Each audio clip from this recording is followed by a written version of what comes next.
Hello everybody, welcome back to hardreset.info channel. In today's video, I'll show you how to easily reset all settings on your ACER Nitro XZ273U monitor.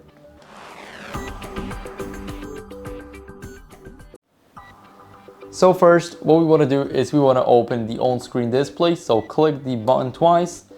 Now here, let's go over to information, and it will be right at the bottom here. We can click enter and then click on the reset. Basically, it will factory reset our entire monitor, and now we can create new settings because we resetted the old ones.